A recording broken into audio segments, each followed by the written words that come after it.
is Lior, and I'm with Compass out of Boston. And in this video, we're going to go over whether you need an LLC to buy real estate, and if so, how to structure it.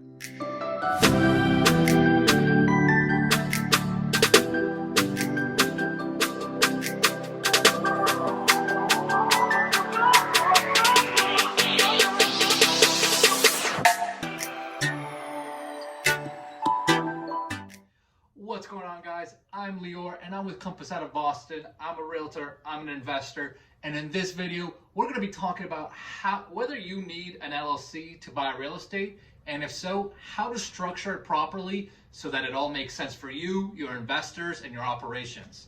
Now, before we get into the video, as always, two quick things. Number one, if you haven't already subscribed to my channel, please subscribe below. I do tons of new videos every single week, where I go over everything from real estate investing to neighborhood highlands around Boston to different lifestyle events going on. And number two, if you're even thinking about doing anything in real estate, whether you're looking to invest, whether you're looking to buy, sell, hit me up. Let's have a conversation. I do a lot of this all the time. So let's get into today's conversations, which is LLCs. It's the number one question I get from most investors. Do I need an LLC? And if so, how do I structure it? So let's tackle that first part. Do you need an LLC?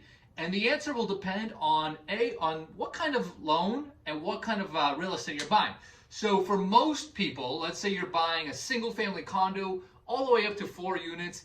If you're buying a piece of property like that with a residential loan, you do not really need an LLC, right? First of all, you cannot close with an LLC, right? Most lenders around here, they will not let you close with an LLC to sign as on the loan, right? You have to sign as yourself on residential loans. So again, if you're doing a residential loan for a condo or single family, up to 2, 3, 4 family, right? Whether it's an FHA house hacking loan or even a 20-25% down investment loan, if it's a residential loan, you must close on your name, so that it has to be under your name, so you cannot close with an LLC. Can you open up an LLC and then transfer the deed over to the LLC after closing? You can try. You should dig into the potential risks of that, right? There's things called due on sale clauses, where if you transfer the deed into another entity post closing, the bank can sometimes call your mortgage due completely. So just be careful. There's a lot of little nicks and knacks like that. If you're going to do that, I would advise to talk to your lender and talk to an attorney to understand the full risks of that. Now, let's go into scenario 2, right? Let's say you are buying a commercial investment, right? Let's say you're either using hard money loan, you're using private money, or maybe you're using a commercial loan, right? You're going to a local lender and you're getting a 25% down loan on maybe a 5 or 6, 7 unit building, and you're trying to close with an LLC. That is the appropriate time to use an LLC in that scenario. Now, what's the advantage of using an LLC? For someone like myself, right, when I invest in real estate, I usually have what's called equity partners, right? Basically, capital partners is another word for it. And basically what that is I'm usually considered the operator, right? And then there's going to be a few other people on the deal who are providing some of the funds, like the 25% down payment, to essentially close on the deal. So when you have multiple people in a deal like that, that is when we typically like to close on with an LLC, and because we can essentially get a company to close on the real estate, and then that company has its own operating agreement where everyone's distributions, right, their percent ownerships, as well as how much money they put up front, all of that is noted down in that operating agreement for that LLC. Now, we'll talk about operating agreements more in detail in other videos, but let's go down to talk about typical structures of how we structure our LLC. So what some people do, they first have what's called like your main holding company LLC. You can see here, I just put main LLC, right? This could be, New Venture Homes LLC or Joe's Real Estate Adventures LLC. But basically, this is the main holding company that doesn't actually own any real estate directly, right? It's kind of like the operating entity is what it's sometimes called. Now, again, this entity does not directly own any real estate. You might use that entity for some operating funds on a company level if that's something that if say you already had a couple of other properties that you wanted to do, that you already had, you could use that for. I personally don't have one. I don't have a main LLC. I have not needed use for it yet. It might be something I might consider soon. But you don't really need to get that. You don't really need that LLC when you first start out. Now, what's much more important is each property LLC, right?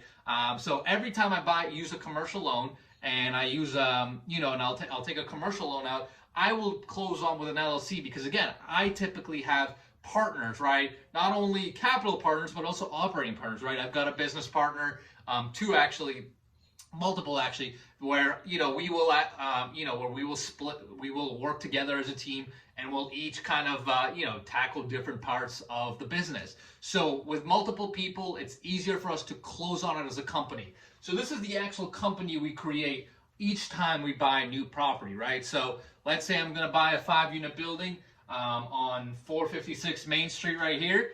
I will create this LLC called 456 Main Street LLC, and I will use this company to actually close on the home that's actually going to directly own the real estate, right? And on this company, right, I will typically me or my partner will actually be the managers of the LLC, right? So we're actually going to be if you look up on public records, because all of this is public record, if you look up on public record who manages this LLC, you'll either see my name or you'll see one of my business partners' names on there. Now, within this LLC, we will then have an operating agreement. Remember, I talked about that earlier, where we'll actually spell out all the investors involved in this particular deal, right? So from me to my business partner to any capital partner or any other partner that we might bring on that deal, they're all going to be spilled directly onto this LLC. So what's critical is they're only involved in this particular property's LLC, right? And what's good for someone like me, right, or like you, if you've got multiple projects, if you've got multiple companies, right, you can essentially parse out your projects so that you can keep a very balanced and clean slate of what's going on in each project. So, for example, let's say I've got 2 properties, right, which I usually, we own multiple, so we always have many of these companies open.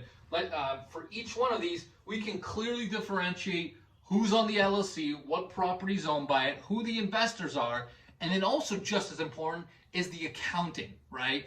We want to keep the money, the transactions, and the money going back and forth as clean as possible, right? So every time we get an invoice for work, right? Let's say on my property on 789 Main Street, I get an invoice from a plumber for, they have to install a new furnace. That is billed directly to this LLC, right? So this LLC is directly responsible for that payment. And no other LLC, right, Property 2 LLC or Property 1 LLC, they are not responsible for that, right? Because again, if you're gonna be working with different investors and different partners, you don't want to start shuffling money back and forth between different LLCs, because it's like other people's money essentially taking care of other properties, right? So it's really critical to keep these aligned and separate on their own, and actually allows us to really track and make sure that all work being performed is going to the correct property, is being billed to the correct property, and is being paid by the correct property. So again, the main takeaways is you could have this main company LLC, right? Which again, some people choose to have, some people choose not to. It's a little bit more of a preference. I still don't have one. But then these property level LLCs are the most critical, because these are the ones that are going to directly be owning the real estate, and each one is going to directly involve the different investors, partners, or anything of the sorts for that particular transaction. And again, each LLC will have its own, they'll have their own invoices, their own operating accounts, right? So every time I get a bill, I know I've got maybe $7,000 sitting in this account that can be used to fix a problem on this specific property. So that's the basics of how we structure our LLCs and with properties. Again, this is only done for us right now because we're dealing with commercial investments. We're dealing with commercial loans from local lenders. And we've got partners, capital partners, other business partners that we bring into specific deals. So it's critical for us to essentially really carve out exactly what's going on each property. Now, if you don't, let's say you own a couple properties and you want to close with an LLC, and maybe you don't have partners, right? Maybe right now you're just operating by yourself.